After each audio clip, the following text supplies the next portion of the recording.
statistika bisnis di semester-semester sebelumnya. Ya, jadi untuk mata kuliah aplikasi komputer statistik ini ya seperti namanya ya, basic-nya tetap kita menggunakan statistik. Basic-nya kita tetap menggunakan data. Nah, jadi workflow-nya adalah kita mengerti dulu datanya, jenis datanya apa, ya. Oh sorry, sebelum data kita kalau misalnya workflow secara penelitian ya, secara utuh, nanti kita tuh bikin topik dulu ya, judul itu belakangan. Kita tentukan dulu topiknya apa yang mau Anda teliti, lalu setelah itu kita menentukan datanya dari topik yang nanti akan Anda teliti. Jadi, kalau saya di bimbingan saya selalu akan memastikan ya, maksudnya make sure bahwa kalian kalau misalnya mau ngambil judul ini, topik ini, pastikan datanya ada dulu. Datanya jenis apa, ya, cara ngumpulkannya seperti apa, dan skalanya seperti apa.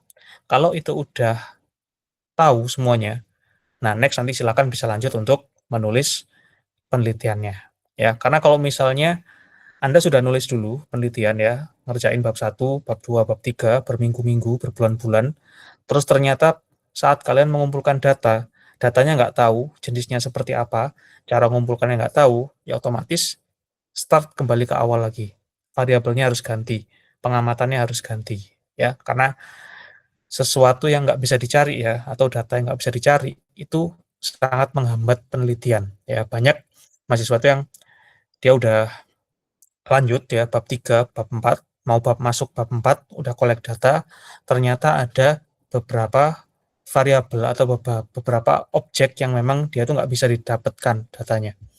Nah, akhirnya ya kembali ke awal, dia harus merevisi hampir setengah dari tulisan yang sudah dia buat, karena data yang dicari itu nggak ada. Nah, itu makanya data di awal, kita menentukan data jenis apa di awal tuh sangat krusial di sini. Ya, jadi mungkin saya review kembali di sini klasifikasi data ya berdasarkan sumber, waktu, pengumpulan dan juga terkait dengan skala pengukuran ya. Oke, nanti kita akan start dari data berdasarkan sumber dulu ya, yang mana data sumber data itu ada dua ya. Jadi kalau nggak data primer ya data sekunder. Nah, simple. Jadi kata kuncinya adalah kalau data primer itu kita mengumpulkan datanya langsung dari sumbernya. Ya, jadi kalau misalnya Anda mau dapat data terkait dengan laba usaha sebuah perusahaan, nah itu Anda langsung datang ke kantornya untuk minta datanya, untuk wawancara atau untuk meminta untuk pengisian kuesioner. Nah, itu data primer karena kita langsung mengumpulkan datanya ke sumbernya. Nah, sedangkan lawannya yaitu data sekunder, itu adalah data yang diperoleh dari pihak ketiga yang telah dikumpulkan sebelumnya. Misalnya, Anda ingin mengumpulkan data terkait laba perusahaan BUMN. Nah, tapi Anda nggak punya waktu untuk datang satu persatu ke perusahaan BUMN. Anda pasti aksesnya melalui bursa efek atau IDX. Nah, IDX itu kan datanya sudah dikumpulkan ya. Nah, IDX dalam hal ini adalah dia pihak ketiganya yang sudah mengumpulkan data dari para perusahaan yang terdaftar di bursa. Nah, jadi Anda tidak perlu langsung datang ke perusahaannya untuk collect data satu persatu, tapi Anda cukup menggunakan jasa pihak ketiga, yaitu dari IDX. Ya. Atau mungkin Anda ingin mengetahui, meneliti tentang kondisi perekonomian daerah.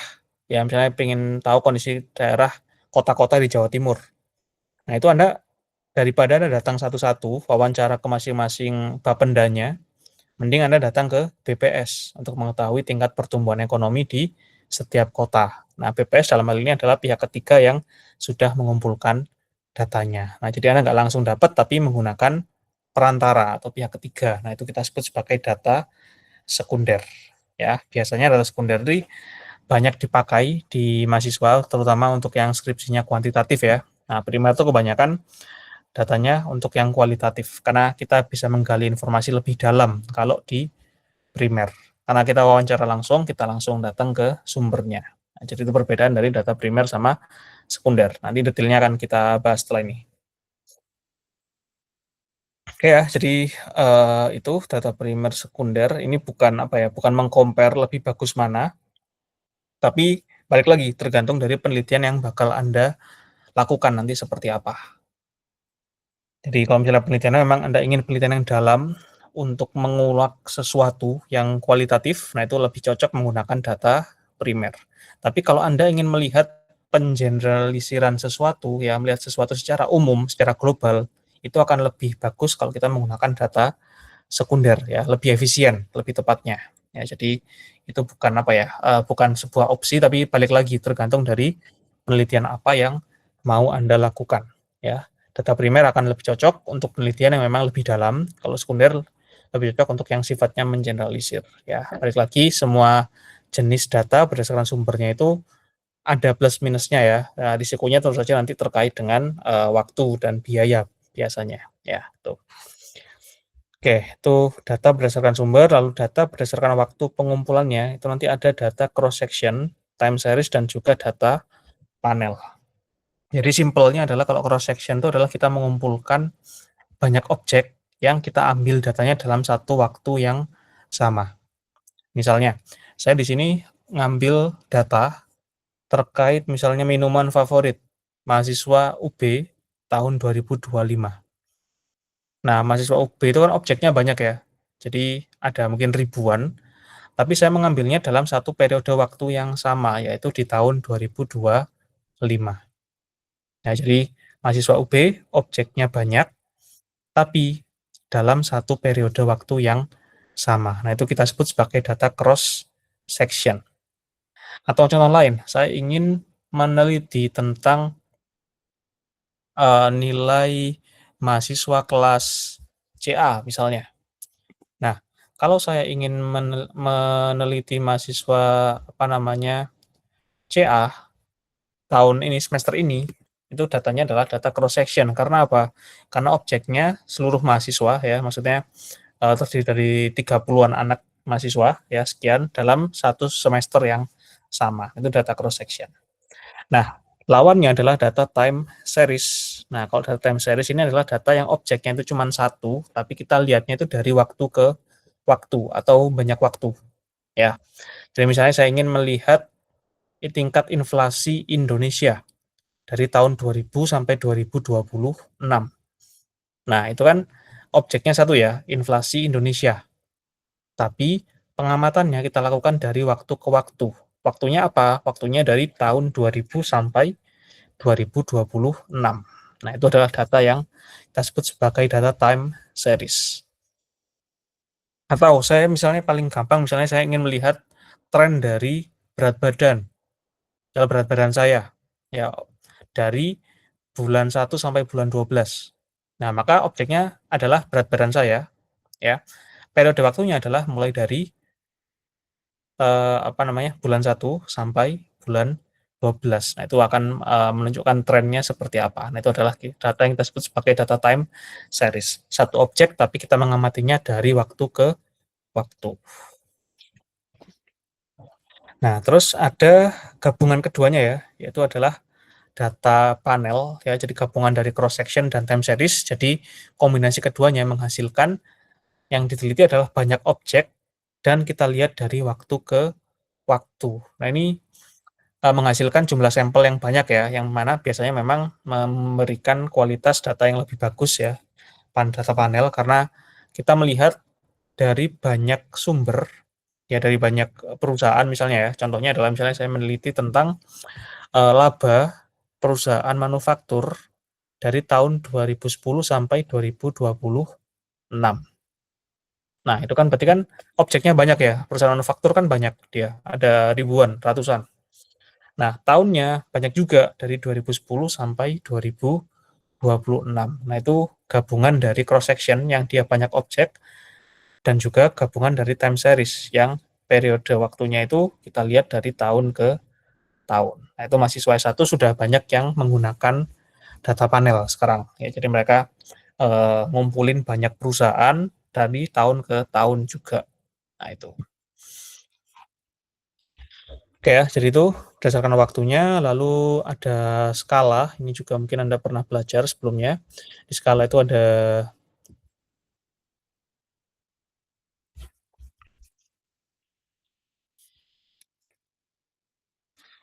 2 ya, jadi ada bukan 2 sih, ada 4, kelompoknya ada 2, yang mana ada nominal, ordinal, dan juga ada interval dan juga rasio, ya, yang mana ini akan menentukan nanti jenis pengujian apa yang bakal kita lakukan. Settingan awalnya seperti apa itu yang perlu kita setting saat kita mau melakukan atau memasukkan data, ya. Karena data nominal dan ordinal ini kebanyakan dia itu sifatnya adalah data yang hanya memberikan kode atau kategori aja. Sedangkan data interval dan rasio itu data yang sifatnya itu numerik atau bisa kita lakukan perhitungan di situ. Nah, jadi itu, apa namanya, memiliki sifat yang berbeda dan level atau tingkatan tuh dia beda ya, paling tinggi data rasio, karena dia bisa digunakan untuk melakukan apapun ya, perhitungan, statistik, average, mean, modus, dan bikin, apa namanya, standard deviation, variance ya, gitu-gitu dia bisa. Tapi kalau nominal dan ordinal itu kita nggak bisa melakukan operasi perhitungan, ya, karena dia hanya sebagai kategori. Ya, tuh. Oke, kita mulai dulu dari yang oke ya, data berdasarkan sumber ya. Tadi kita udah singgung dikit terkait dengan data primer dan juga data sekunder ya. Jadi secara definisi seperti ini ya. Jadi data primer itu adalah data yang dikumpulkan langsung, sedangkan sekunder itu adalah data yang dikumpulkan oleh pihak ketiga dan kita ngambilnya dari pihak ketiga ya. Jadi kalau data primer biasanya memang datanya dia itu belum pernah diolah sebelumnya dan data mentah karena kita langsung dapat datanya dari sumbernya. Sedangkan data sekunder itu biasanya sudah tersedia atau bisa langsung kita gunakan. Ya, misalnya ada case bahwa kita ingin meneliti apa namanya laba laba dari UMKM, misalnya penjual pentol misalnya.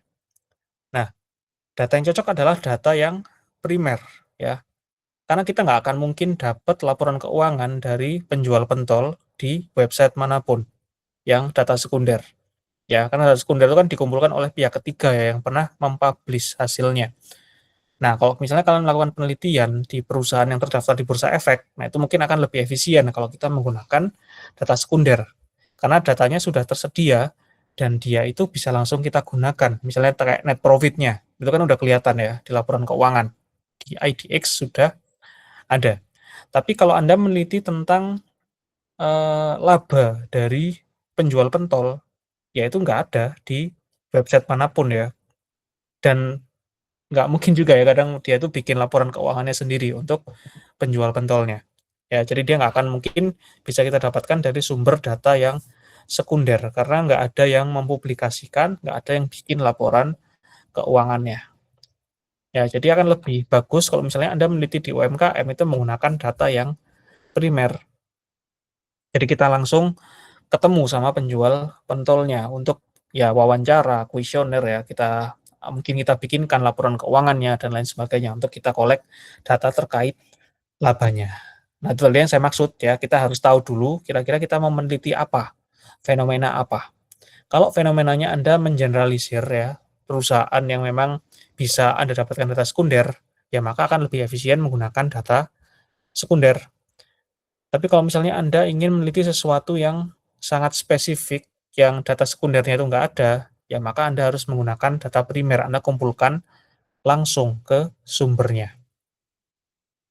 Atau misalnya di sini Anda ingin, meneliti tentang, keuangan yang ada di, misalnya di Wairibo ya, desa Wairibo. Nah, sukunya di sana itu gimana keuangannya, mengatur keuangannya, perekonomiannya. Nah, itu Anda kalau cari data sekundernya itu nggak mungkin ada, ya karena ya di sana nggak ada sinyal ya, suku nggak bakal bisa upload apapun, publish apapun terkait dengan perekonomian mereka di sana. Ya jadi better Anda akan menggunakan data primer, Anda akan mengumpulkan datanya langsung ke sumbernya, yaitu ya warga desa Wairibo tadi. Ya, jadi karakteristiknya jelas dia dikumpulkan secara langsung dan memang sesuai dengan kebutuhan spesifik penelitian. Ya, jadi sangat dalam, spesifik, dan informasi yang Anda dapatkan itu biasanya kualitasnya lebih baik. Ya, cuman dia spesifik. Nah, kalau misalnya Anda meneliti tentang perusahaan BUMN, ya, laba perusahaan BUMN, itu kalau Anda menggunakan data primer, itu Anda capek pasti. Karena Anda harus keliling satu persatu. Datang ke Wika, datang ke eh, Kimia Farma, datang ke seluruh perusahaan BUMN yang lain ya, jadi bank termasuk bank juga. Nah, itu harus satu persatu datang langsung. Nah, itu kayak efisien. ya, jadi memerlukan waktu dan biaya yang lebih besar. Nah, itu kelemahan dari data primer. Karena dia sangat spesifik, sangat dalam, informasinya lebih bagus, maka otomatis waktu dan biayanya akan jauh lebih banyak, ya. Belum lagi kalau misalnya Anda meneliti tentang sesuatu yang jauh, meneliti, apa namanya, perekonomian misalnya warga di, pulau terluar misalnya. Nah, itu kan nggak mungkin ada data sekundernya. Yang ada pasti Anda harus mengumpulkan data primer, Anda harus datang langsung ke sana, ya. Jadi itu yang, perlu Anda perhatikan dalam pengumpulan data. Nah, kalau yang sekunder di sini dia dikumpulkan oleh pihak lain ya, pihak ketiga. Jadi banyak sebenarnya ya pihak ketiga ya, jadi kayak bursa efek ya, itu penyedia yang paling relevan buat kita di bidang ekonomi ya. Lalu ada BPS ya, itu juga menyediakan data ekonomi daerah yang relevan juga buat kita. Lalu ada juga penyedia pihak ketiga lain seperti misalnya kayak Bloomberg ya, lalu World Bank, IMF ya, lalu data dari, Refinitiv ya, Osiris, Orbis, semua penyedia pihak ketiga yang menyediakan data terkait keuangan ya, rasio itu banyak penyedianya. Dan itu kita tinggal ngakses aja dan kita tinggal download, bisa langsung kita gunakan ya. Jadi makanya di sini dia lebih cepat dan juga lebih hemat biaya. Nah, verifikasi keakuratan ini perlu dilakukan ya, karena ya kita harus tahu dulu kira-kira sumber pihak ketiganya itu siapa. Ya tapi saya yakin untuk beberapa penyedia sumber yaitu mereka sudah, terutama yang besar ya, itu mereka sudah bisa dibilang udah cukup verified lah, udah aman lah untuk datanya. Ya cuman memang kendalinya terbatas ya, karena relevansinya mungkin nggak akan sespesifik dari data primer. Ya misalnya kita bicara terkait laba, kalau di data sekunder, ya udah laba angkanya berapa, ya itu yang akan kita gunakan. Tapi kalau data primer, laba itu angkanya berapa, lalu kenapa seperti itu, strateginya seperti apa, lalu faktor-faktor penentunya apa, itu bisa kita gali lebih dalam. Karena kan kita wawancara ya, kita kuesioner. Jadi kita bisa mendapatkan data yang lebih berkualitas untuk satu hal yang spesifik. Nah itu ya, jadi tergantung dari kalian kira-kira lebih apa ya, lebih prefer, lebih suka penelitian yang dalam, detail, atau yang lebih mengeneralisir ya, dari beberapa kelompok itu merepresentasikan banyak satu fenomena, ya, beberapa fenomena, sorry, ya, itu. Jadi itu, apa namanya, yang perlu kita perhatikan ya, dan balik lagi, ini nanti risikonya ada pada waktu dan juga biaya. Nah, kalau misalnya lebih hemat ya sekunder, lebih cepat juga, ya makanya, skripsi S1 itu banyak yang menggunakan data sekunder, karena aksesnya itu lebih gampang, kita tinggal download laporannya, tabulasi, udah beres. Sedangkan data primer, kita harus persiapan dulu, bikin kuesioner, kita mendatangi tempatnya, kita ambil langsung datanya, itu prosesnya cukup lama, ya. Di Kalau ditanya yang lebih cepat, jelas yang data sekunder yang lebih cepat, tuh. Ya, jadi ini perbandingannya, mungkin bisa Anda, baca ya. Jadi kelebihannya ya, di sini nggak ada apa ya, kalau bisa dibilang lebih bagus mana, ya itu nggak ada yang lebih baik ya, cuman balik lagi tergantung dari kebutuhannya. Kalau misalnya Anda memang, suka penelitian yang sangat spesifik ya, untuk sesuai dengan tujuan Anda, ya udah maka Anda menggunakan data primer.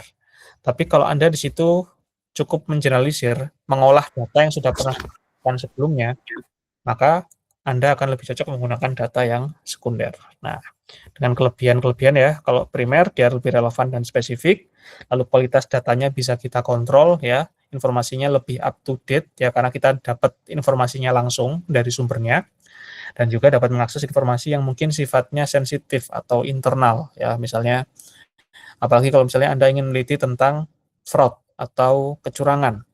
Nah, itu dari sekunder tuh mungkin nggak akan bisa membaca adanya kecurangan pada satu perusahaan. Ya karena sekunder itu kan kadang dia ditutup-tutupi ya. Tapi kalau kita kadang ngumpulin datanya itu, apa namanya, eee, primer, nah itu kita bisa kadang wawancara dan menggali informasi yang mungkin sifatnya sensitif. Nah, makanya kalau misalnya ada seperti kayak, akuntansi forensik ya, audit audit, integratif ya, apa sih audit ya pokoknya itulah ya, pokoknya audit yang spesifik ya, yang forensik, itu dia pasti mengumpulkannya data primer, sekunder hanya sebagai supporting. Jadi laporan keuangan tuh hanya kayak, ya supporting aja. Tapi kalau dia mau mencari adanya kecurangan, untuk mengungkap adanya fraud, nah itu pasti dia akan mengumpulkan data primer. Nah itu, ya. Oke, jadi itu kelebihan dan juga ya kelebihan ya dari masing-masing data primer maupun data sekunder, tuh.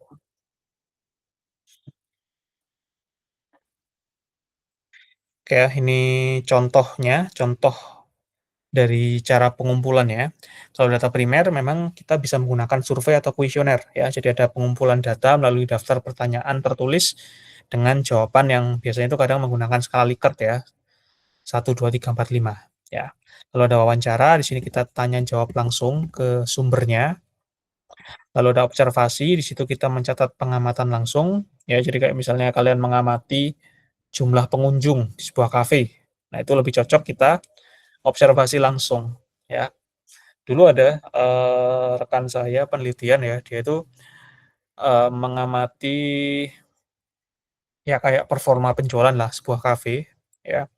Nah, diwawancara dia si owner-nya bilang bahwa hasilnya per hari itu pengunjungnya ada sekitar 100 sampai 200 orang. Nah, cuman rekan saya ini nggak percaya ya, jadi dia kayak, "Ah, masa kafe di sini sehari 100 sampai 200 orang?" Nah, akhirnya dia observasi, dia berdiri di depan kafe mulai dari buka ya, sampai tutup, sampai malam, untuk ngitung kira-kira sehari itu berapa. Nah, ternyata ketemu, hasilnya kurang dari 100 per hari. Nah, itu jadi kadang kalau Anda merasa belum puas ya sama hasil dari wawancara, Anda bisa melakukan observasi langsung ya. Jadi Anda catat hasil pengamatan langsung yang Anda lihat berdasarkan mata Anda sendiri. Lalu terakhir ada eksperimen ya, jadi kayak mengumpulkan data dari percobaan yang memang dikontrol. Jadi kayak misalnya ada sebuah kelompok mahasiswa, itu dia kurang memahami apa namanya, satu mata kuliah misalnya, lalu dieksperimen, kita treatment dengan menambahkan metode apa, lalu setelah ditreatment kita kolek hasilnya. Jadi nanti akan kelihatan dia berubah atau enggak setelah adanya treatment atau eksperimen yang kita berikan tadi. Ya, jadi itu data primer itu seperti itu ya. Jadi kita spesifik langsung ambil ke sumbernya. Ya, contoh aplikasinya di sini survei kepuasan pelanggan ya. Ini kuesioner, wawancara dengan narasumber, lalu ada observasi perilaku konsumen ya di kafe, di F&B, toko retail ya. Lalu untuk eksperimen ya kalau di sains kita menggunakan eksperimen pengujian obat baru misalnya ya, seperti itu. Oke, lalu ada data sekunder ya. Jadi contohnya jelas laporan penjualan ya, catatan persediaan, lalu mungkin laporan arus kas, data pelanggan ya, lalu catatan kinerja ya, KPI dan juga evaluasi project dan lain sebagainya, itu semua adalah data sekunder ya. Sumbernya bisa dari BPS ya, bisa dari jurnal atau dari organisasi internasional atau dari lembaga riset seperti Nielsen, Gallup, dan lembaga survei lainnya. Jadi ini adalah penyedia pihak ketiga, yang mana kita bisa langsung mengolah data dari mereka. Ya, tuh. Oke, silakan mungkin sampai di sini ada yang mau dikonfirmasi lagi terkait dengan sumber data yang primer maupun sekunder, silakan.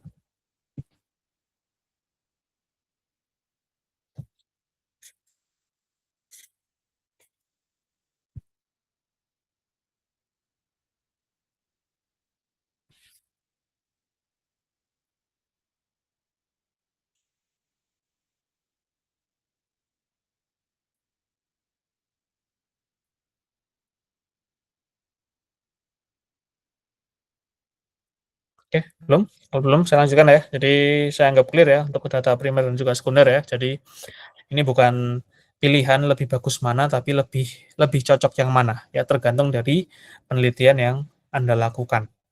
Ya, kalau saya, tipenya saya lebih kalau pribadi ya, saya pribadi lebih ke yang sekunder ya, karena, saya itu lebih suka data yang memang siap pakai ya, saya siap pakai lalu saya olah, saya kembangkan sendiri, nah itu saya lebih cocok lah menggunakan data yang sekunder daripada saya harus wawancara atau kuesioner ya. Itu menurut saya itu memakan waktu, jadi saya orangnya itu yang ya udah praktis saja. Saya menggunakan data sekunder. Jadi saya pun sebenarnya juga jarang melakukan penelitian kualitatif ya. Jadi makanya secara pribadi saya lebih prefer untuk data sekunder. Ya cuman balik lagi ya, tiap orang itu beda. Bimbingan saya itu ada macam-macam ya. Jadi ada yang dia suka kuali, dia mencari kayak misalnya penelitian tentang pajak ya, dia itu melitinya nggak mau data sekunder, maunya data primer. Nah, dia meneliti perilaku, perilaku masyarakat terhadap pajak. Nah, itu kan nggak ada data sekundernya ya. Yang ada mungkin hanya data sekunder berupa pembayarannya aja. Tapi secara perilaku, secara intention ya, kemauan mereka bayar pajak itu kan harus kita kumpulkan secara primer ya. Kita langsung wawancara, kita langsung sebar kuesioner untuk mengetahui intention mereka dalam bayar pajak itu seperti apa. Nah, itu pasti akan lebih cocok menggunakan data primer ya. Namun dalam praktiknya, dalam penelitian itu kita bisa menggabungkan ya data primer dan sekunder untuk memberikan gambaran yang lebih valid. Ya, jadi lebih objektif lagi kalau kita combine antara primer sama sekunder ya. Kayak tadi penelitian tentang pajak. Terkait intentionnya, terkait kemauan bayar pajaknya, itu kita kumpulkan secara primer. Tapi terkait realisasinya, nah itu akan lebih cocok kalau kita menggunakan data yang sekunder. Ya karena apa? Karena mungkin kalau kita tanya langsung secara primer terkait realisasi, orangnya itu mungkin nggak jujur ya terkait pajak. Tapi kalau kita punya data sekundernya, realisasi pembayaran pajak mereka, kurang bayarnya mereka berapa, kita dapat data dari DJP misalnya, nah itu akan lebih bisa dipercaya ya. Jadi itu apa ya? Balik lagi itu tergantung dari kebutuhan kita ya. Kira-kira lebih cocok data primer ataupun sekunder dan bahkan mungkin bisa digabung biar lebih objektif lagi ya seperti itu.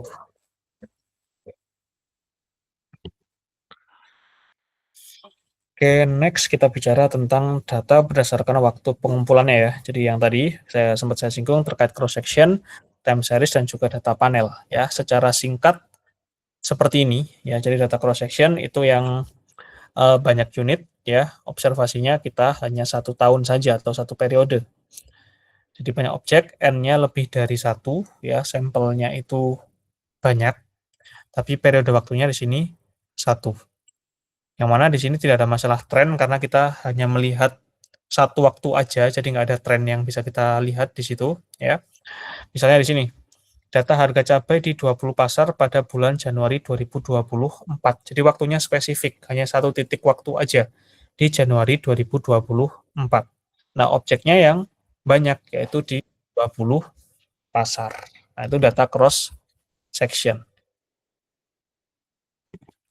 Nah, lalu misalnya kita bicara tentang kayak data PDRB di 38 kabupaten di Jawa Barat tahun 2023. Nah, di sini objeknya dia banyak ya, 38, tapi waktunya hanya 1 waktu saja, yaitu di tahun 2023. Nah, begitu juga untuk yang data kinerja 50 perusahaan sektor perbankan di kuartal 1 2024 ya. Objeknya banyak, di sini 50 perusahaan, tapi waktunya hanya 1 titik saja, yaitu di Q1 2024. Nah, itu adalah yang kita sebut sebagai data cross section. Jadi objeknya atau individunya itu banyak ya, tapi periode waktunya hanya ada 1. Nah, sedangkan lawannya ya di sini kita menggunakan data time series ya, yaitu yang kita kumpulkan 1 objek saja, tapi kita lihat dari waktu ke waktu ya. Jadi N-nya 1, tapi T-nya atau waktunya lebih dari 1. Yang mana di sini nanti dia akan memiliki unsur tren atau musiman ya, seasonal. Jadi dia ada tren naik turunnya seperti apa. Contoh paling gampang adalah kita melihat harga saham di indeks IHSG dari tahun 2015 sampai tahun 2024. Nah, indeks ini kan dia satu ya, IHSG itu kan satu ya indeksnya ya. Jadi satu kelompok memang, cuman dia ya kalau kita sebut indeks ya dia IHSG itu satu. Nah, dari tahun 2015 sampai 2024. Jadi dia waktunya itu banyak ya, mulai 15 sampai 24. Tapi yang kita amati itu hanya 1 indeks saja, yaitu indeks IHSG. Nah, itu akan kelihatan nanti trennya atau naik turunnya seperti apa. Nah, itu makanya kalau Anda ingin melihat fenomena yang terjadi pada satu objek, tapi dari tahun ke tahun, itu datanya pasti data time series. Contoh lain, misalnya data inflasi, ya, inflasi di Indonesia selama 10 tahun, bulanan. Nah, berarti kan objeknya satu ya, objeknya yaitu Indonesia selama 10 tahun, waktunya yang dari per bulan ya, dari tahun ke tahun, per bulan ke bulan ya, jadi bisa dibilang ini adalah data yang time series banget ya, karena objeknya cuma satu, dia mengamatinya dari bulan selama 10 tahun, dari waktu ke waktu. Nah, kalau kayak produksi padi nasional tahun 2000 sampai 2023 ini juga sama ya, jadi objeknya sama, kita melihat produksi padi, tapi tahunnya kita amati dari tahun 2000 sampai 2023. Nah, jadi itu objeknya satu, tapi kita lihatnya dari tahun ke tahun. Nah, analisis yang sesuai yang seperti apa? Jadi sebenarnya kalau cross section memang kita menggunakan regresi ya, ANOVA, korelasi dan juga t-test itu bisa, walaupun sebenarnya time series pun bisa menggunakan analisis regresi juga ya. Tapi memang biasanya kalau memang kita hanya benar-benar fokus time series itu nanti kita akan melihat analisis tren ya menggunakan ARIMA, SARIMA, VAR maupun exponential smoothing. Jadi lebih kayak kita melihat trennya, bukan uji pengaruh. Walaupun sebenarnya ini bisa kita uji secara regresi maupun korelasi maupun t-test juga. Ya, cuman kadang orang itu kalau memang niat ngumpulin data time series dia pasti akan lebih fokus untuk analisis tren ya menggunakan VAR atau exponential smoothing. Walaupun dia ya bisa juga ya kita menggunakan regresi sampai t-test ini juga. Jadi ya sebenarnya bisa dilakukan secara teknik itu bisa dilakukan. Oke, lalu berikutnya, nah ini gabungan keduanya yaitu data panel ya. Jadi dia di sini gabungan antara cross section dan juga time series yang mana dia itu kita memiliki banyak objek tapi juga kita lihatnya dari waktu ke waktu. Ya, jadi misalnya di sini saya mengamati performa atau kinerja keuangan perusahaan sektor banking misalnya, perusahaan sektor perbankan dari tahun 2005 sampai tahun 2025. Nah, itu kan perusahaan banking itu kan terdiri dari banyak ya. Jadi ada BCA, Mandiri, lalu mungkin BNI, BRI, ya BSI, itu kan banyak jumlahnya. Dari objek yang banyak itu tadi, saya juga ngambilnya dari tahun 2005 sampai 2025, yang mana akhirnya jumlah sampelnya itu jadi banyak. Karena apa? Karena N, jumlah individunya, kita kalikan dengan tahunnya. Jadi misalnya kalau perusahaan perbankan itu ada 10 ya, objeknya ada 10, tahunnya ada tadi 5 sampai 2025 ya, 20 tahun ya. Nah, maka jumlah sampelnya itu adalah, atau pengamatannya itu adalah jumlah dari 10 kalikan 20. Nah, hasilnya jadi adalah sebanyak 200 data. Nah, yang mana semakin banyak data itu menunjukkan kualitas penelitian yang lebih bagus biasanya. Ya, biasanya seperti itu. Jadi kalau misalnya Anda memang ingin dapat hasil sampel yang banyak, observasinya banyak, itu cocok menggunakan data panel. Karena kita ngelihatnya dari banyak objek dan masing-masing objek itu dari tahun ke tahun. Nah, itu.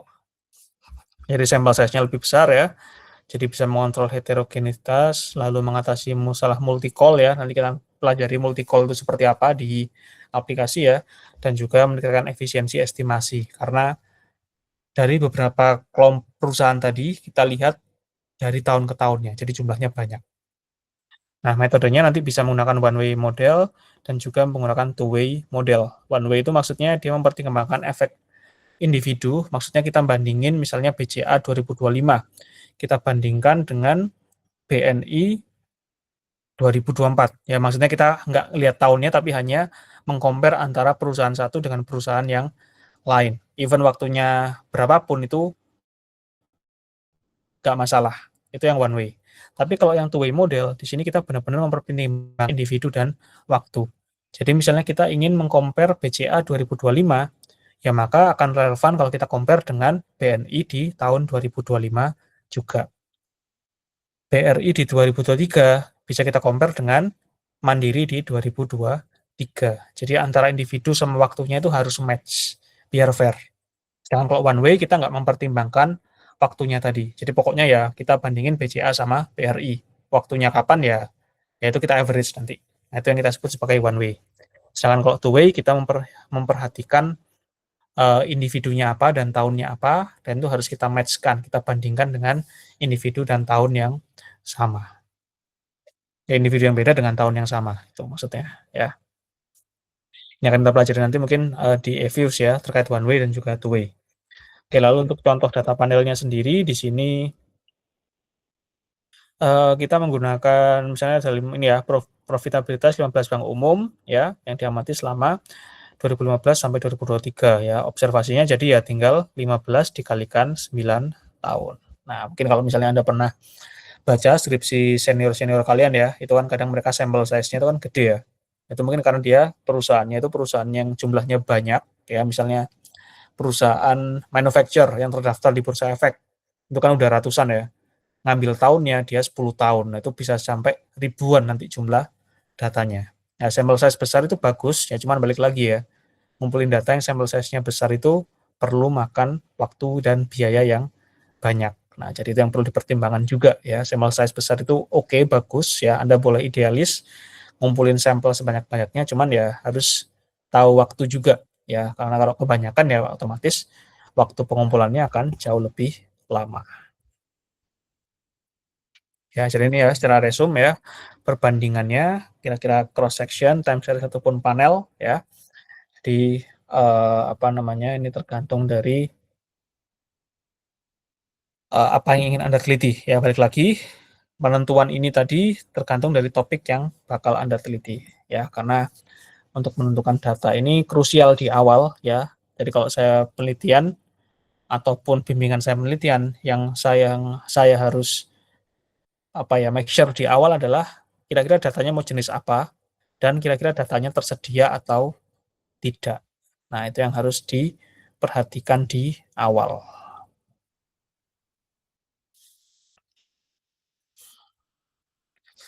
Oke, mungkin terkait dengan data cross section ya, time series maupun data panel silakan jika ada yang mau dikonfirmasi lagi terkait ini.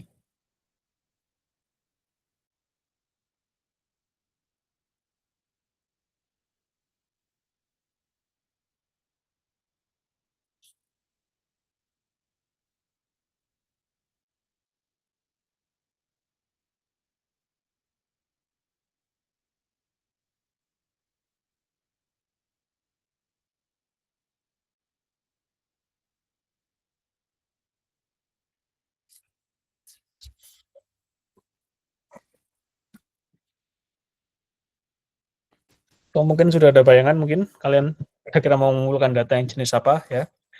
Lebih prefer yang mana, cross section, time series, atau primer, sekunder ya. Jadi itu tergantung dari kebutuhan dan kesukaan kalian ya. Karena kadang ada orang itu yang memang lebih suka wawancara langsung ya, terjun langsung ke lapangan, tapi ada juga yang suka mungkin hanya dia itu ya di meja aja ya, dia download data dari internet, dia baca review dari berbagai sumber ya, itu ada yang seperti itu. Ada juga yang lebih suka explore ya, mereka datang langsung ke tempatnya, wawancara, kuesioner, nah itu menentukan ya. Jadi kira-kira apa ya, hal itu adalah hal yang sifatnya itu sangat depends dari kalian kira-kira lebih prefer untuk penelitiannya seperti apa.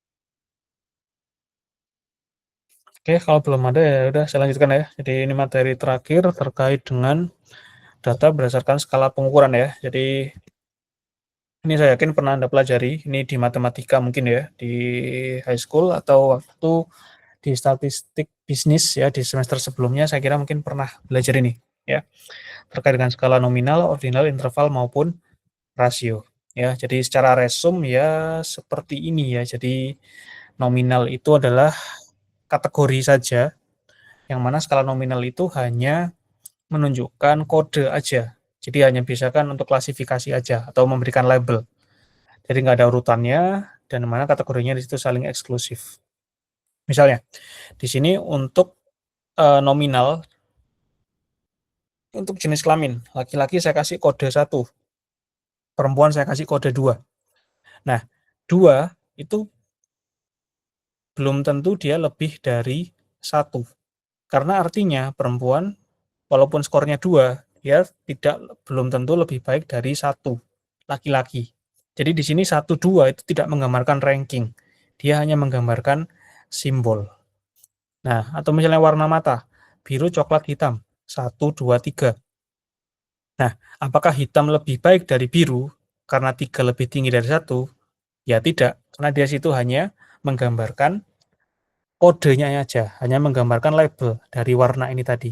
Jadi walaupun biru, coklat, hitam di label 1, 2, 3 itu nggak menggambarkan urutan sama sekali. Jadi dia hanya menggambarkan angka itu sebagai kode aja. Kayak agama, Islam, Kristen, Hindu, 1, 2, 3. Apakah 3 lebih tinggi dari 1? Kan enggak. Ya, jadi value-nya dia mereka semua sama. Jadi tidak ada urutannya. Karena dia angkanya lebih tinggi itu nggak menggambarkan dia lebih tinggi dari yang lainnya. Jadi untuk hal-hal semacam ini itu kita bisa memberikan skala yang nominal. Jadi angka itu hanya sebagai kode. Nah, karena dia di sini hanya sebagai kode, maka operasi matematikanya seperti tambah, kurang, kali, bagi itu dia nggak bisa kita hitung. Ya, jadi yang bisa dicari di sini hanya modus ya, nilai yang paling sering keluar, jumlah frekuensinya sama proporsinya saja. Jadi proporsi laki-laki perempuan ya. Frekuensi laki-laki berapa, frekuensi perempuan berapa ya. Yang lebih sering muncul mana, laki-laki atau perempuan. Nah, itu yang hanya bisa kita lihat dari data yang nominal. Jadi dia data yang kelasnya itu paling rendah karena dia hanya menempatkan angka itu sebagai simbol saja. Ya, jadi ya dia paling rendah ya, jadi kita nggak bisa melakukan apapun, perkalian dan lain sebagainya pada data yang jenisnya nominal. Nah, sedangkan berikutnya, ordinal ini kita naik naik satu level lagi, naik satu kelas lagi, yang mana kalau di apa namanya, data ordinal ini, dia di sini angka itu sudah memiliki urutan. Ya, jadi dia memiliki ranking, yang mana di sini misalnya kayak tingkat pendidikan ya, SMP, SMA, SD, SMP, SMA, S1, S2 ini kalau kita kasih kode 1, 2, 3, 4, 5 itu masih make sense atau memiliki urutan. Jadi misalnya, lebih tinggi mana SD sama S2? Ya jelas lebih tinggi yang S2, karena apa? Karena S2 skornya misalnya 5, SD skornya 1. Lebih tinggi mana SD sama SMP? 1 sama 2, jelas lebih tinggi yang 2, yaitu yang SMP ini tadi. Jadi urutan di sini, kode angka di sini sudah memiliki Eee, urutannya, ya lebih tinggi mana, yaitu menggambarkan dia yang lebih tinggi. Jadi, eee, tingkat kepuasan ya, skala Likert ya, itu datanya juga data yang sifatnya itu ordinal, ya 1, 2, 3, 4, 5 itu dia, menunjukkan misalnya sangat tidak puas itu 1, tidak puas 2, ragu-ragu 3, puas 4, sangat puas 5. Nah, itu kan ada urutannya ya, yang mana urutan tadi itu bisa kita, tentukan berdasarkan dari hasil dari, skalanya ini tadi, ya, jadi gitu.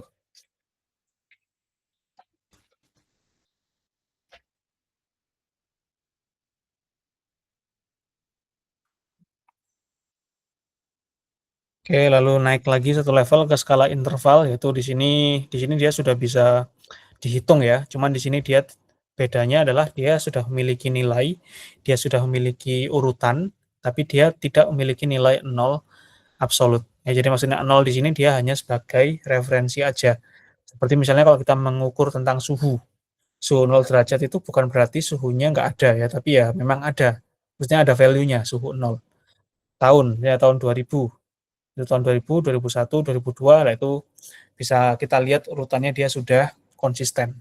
Ya, jadi dia ini sebenarnya levelnya sudah lebih tinggi, cuman memang kita nggak bisa melakukan perkalian atau pembagian karena dia tidak memiliki nilai 0 yang absolut. Nah, sedangkan yang paling tinggi, ini yang mungkin kalau kita di ekonomi ya, kita bakal sering menggunakan skala yang rasio. Yang mana di sini dia memiliki nilai 0 absolut.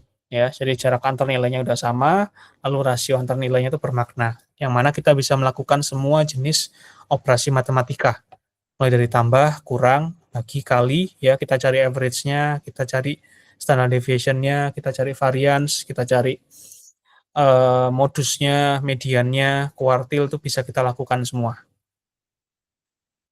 Ya contoh misalnya kayak, apa namanya, kita bicara profit. Nah profit 0 itu kan menunjukkan berarti tidak ada profit ya, atau ya dia loss, atau di bawah 0 berarti dia loss. Jadi nolnya itu ya menunjukkan bahwa dia nggak ada. Kayak di sini misalnya pendapatannya dia 0, ya maka dia nggak ada penjualan, ya itu menunjukkan hal yang memang sangat, apa ya, tegas lah ya, kalau misalnya 0 ya itu nggak ada. Tinggi badannya 0, ya maka tidak ada tinggi ya, 0 senti itu kan berarti kan ya nggak ada tingginya ya. Jadi 0 itu memiliki nilai absolut yang tidak ada. Nah, itu adalah skala rasio. Ya, ini kebanyakan kita menggunakan di ekonomi menggunakan skala rasio. Pertumbuhan ekonomi 0%, ya berarti kan 0 tidak ada pertumbuhan. Nah, itu adalah skala rasio. Itu makanya ini kalau misalnya kita lihat hierarkinya, ya skala rasio itu adalah skala yang paling tinggi karena dia memuat semua informasi dari skala sebelumnya. Nah, ini penting saat kita nanti mau melakukan olah data, karena di awal nanti kita harus menentukan dulu, data yang sudah kita kumpulkan itu nanti skalanya jenis apa. Karena beda skala yang kita gunakan, nanti mungkin step step pengujiannya itu juga akan berbeda. Seperti misalnya Anda mengumpulkan data nominal, laki-laki dan perempuan, 0 sama 1. Anda nggak akan mungkin bisa mencari nilai average-nya. Ya 0 sama 1, di average jumlahnya berapapun, pasti average-nya ya setengah ya, karena 0 tambah 1 bagi 2. Ya itu kan nggak mungkin. Jadi untuk skala nominal seperti itu, untuk variabel dummy kita nggak akan mungkin bisa mencari variance ya, standar deviasi ataupun melakukan perhitungan-perhitungan yang lain. Jadi pengujiannya nanti stepnya akan lebih sederhana dibandingkan kalau kita menguji menggunakan data yang rasio, yang informasinya itu dia udah lebih lengkap. Nah, kita di ekonomi mostly kita akan menggunakan data yang skalanya rasio ya, mulai dari penjualan misalnya, kita melihat tax avoidance misalnya, kita melihat manajemen laba itu juga skalanya rasio, kita melihat profitabilitas itu juga dari rasio. Nah, itu makanya kalau kita di ekonomi memang mostly menggunakan rasio. Nah, tiap-tiap skala ini pasti akan memiliki cara pengujian statistik yang berbeda. Ya, jadi makanya penting buat kita tahu kira-kira data yang kita pakai ini data apa? Rasio kah, nominal kah, interval kah, atau ordinal? Tuh, ya. Jadi ini ya dari levelnya yang paling tinggi ini dia paling tinggi rasio. Ya. Oke, semakin tinggi skala, semakin banyak operasi matematika yang dapat dilakukan. Ya. Jadi itu kayak nominal tuh nggak bisa kita lakukan tambah-tambahan. Ya. Laki-laki tambah perempuan tuh 0 tambah 1 itu bukan seperti itu ya. Jadi ya memang nggak bisa. Memang dia terbatas. Tapi kalau 0 tambah 1 di rasio, ya hasilnya sama dengan 1. Ya jadi, ya udah dia fix gitu. Udah kayak tegas lah, pokoknya udah kalau angkanya berapa, ya itu hasilnya berapa. Tuh. Oke, mungkin terkait dengan skala ya, mungkin itu slide terakhir. Ya, jadi secara kesimpulan ya, hari ini kita udah belajar tentang data ya, mulai dari primer, sekunder, lalu berdasarkan waktu ada cross section, time series dan juga panel, lalu terkait dengan skala kita melihat data itu ada yang nominal, ordinal, interval ataupun rasio. Ya, jadi ini perlu kita ketahui di awal sebelum kita memasukkan ke aplikasinya, ya kan nanti akan menentukan kira-kira cara pengumpulan kita seperti apa, analisis kita nanti juga tekniknya seperti apa, dan juga ending adalah kita bagaimana kita menentukan interpretasi hasilnya seperti apa. Ya, jadi 3 ini sangat krusial lah kita tentukan di awal dulu. Karena jangan sampai Anda udah jalan ya, datanya nggak tahu seperti apa, Anda olah semaunya Anda. Nah, itu hasilnya bisa kadang nggak valid jadinya ya. Jadi pemilihan data itu dan skala pengukuran sesuai akan menghasilkan analisis yang valid dan juga reliable. Jadi itu penting di awal untuk kita tahu kira-kira kita mau pakai data yang mana dari penelitian yang akan kita lakukan, tuh. Oke, mungkin sampai di sini ya, ini slide terakhir. Silakan jika ada yang mau dikonfirmasi lagi terkait dengan jenis data, ya, mulai dari sumber, waktu, dan juga terkait dengan skalanya. Silakan.